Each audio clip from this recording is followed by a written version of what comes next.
The day Snuffy had the sniffles. Oscar the Grouch popped up out of his can just in time to see Big Bird skipping down Sesame Street. "Go away, Bird," Oscar grumbled. "All that cheerfulness will ruin my day. Besides, it's time to collect the trash. I'm too busy to talk to you." "That's okay, Oscar," Big Bird said. "I'm in a big hurry to get to Snuffy's house so I can cheer him up. He has the sniffles." "Grouches don't know anything about cheering anybody up," said Oscar, "but we do know a lot about the sniffles.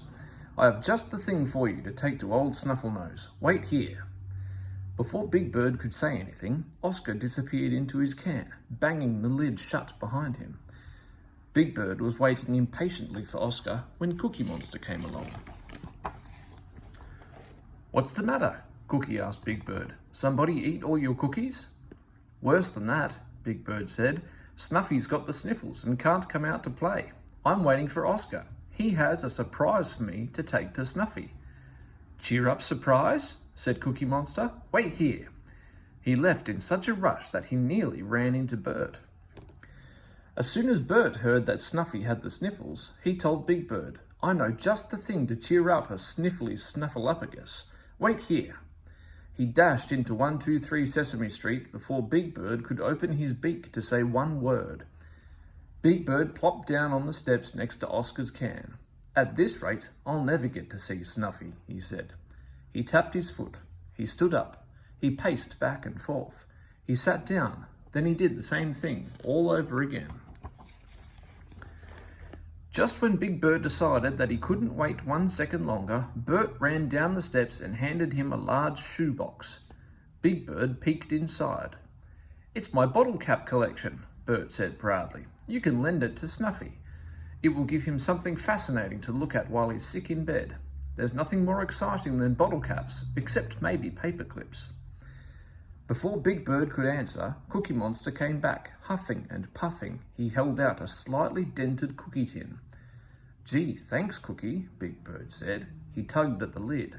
"I just know Snuffy will enjoy all these cookie crumbs?" Cookie Monster shrugged.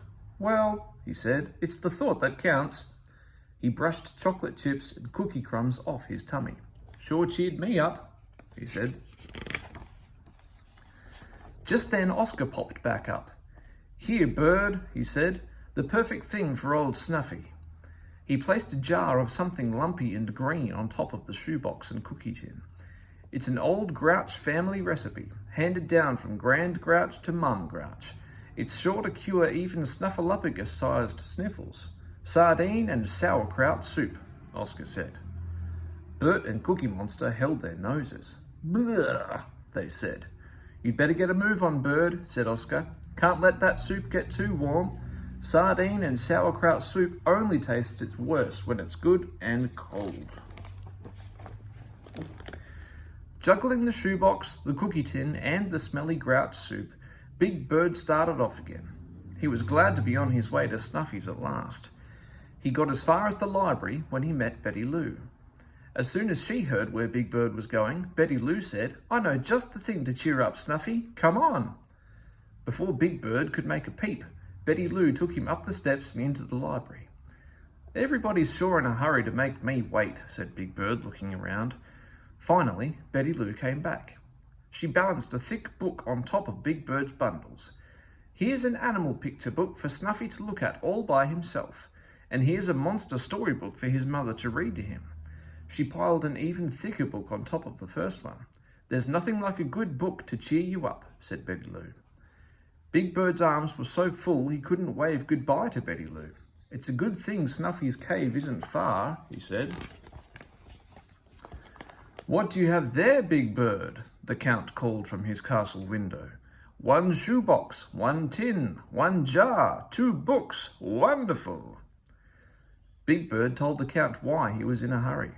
"I have just the thing for your friend," the Count said. "Wait there." After what seemed like hours to Big Bird, the Count came out of his castle and handed him a box of tissues.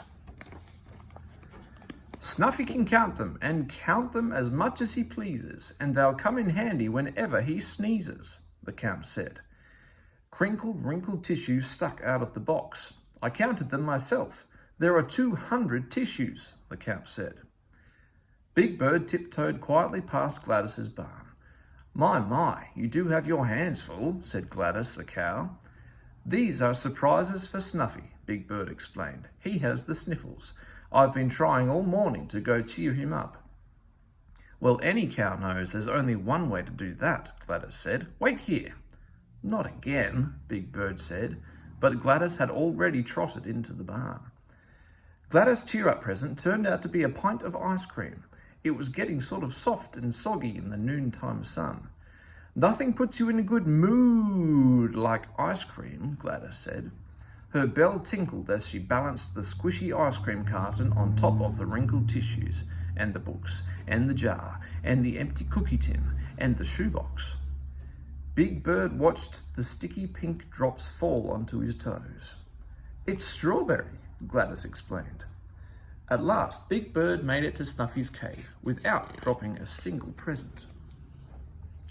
He pushed open the front door with his foot. Then he had a terrible thought. I brought all these presents for Snuffy, and not a single one of them is from me. I forgot to bring Snuffy a present. Big Bird sighed a deep sigh and shifted the slippery pile of presents. I hope Snuffy won't be too disappointed, he said. And there was Snuffy, propped up on huge stuffed pillows in his snuffleupagus-sized bed. On a tray in front of him was a glass of orange juice, a box of cough drops, a colouring book, and a box of crayons. Snuffy had an ice pack on his head and a thermometer sticking out of his mouth. Mrs. Snuffleupagus took the thermometer out of Snuffy's mouth and studied it for a moment. No more fever, she said.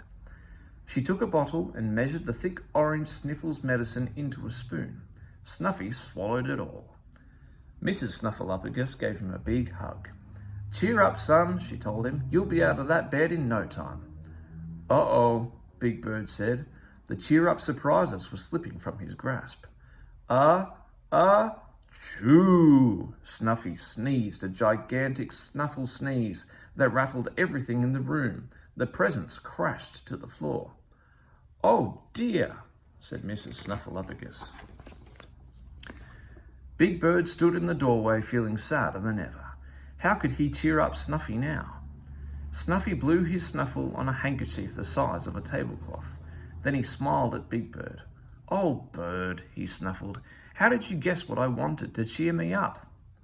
Big Bird stared at the mess on the floor. What's that, Snuffy? He asked. The bottle caps? The cookie crumbs? The melted ice cream? Or the sardine and sauerkraut soup? No, Bird, said Snuffy. A visit from you. That cheered Big Bird too.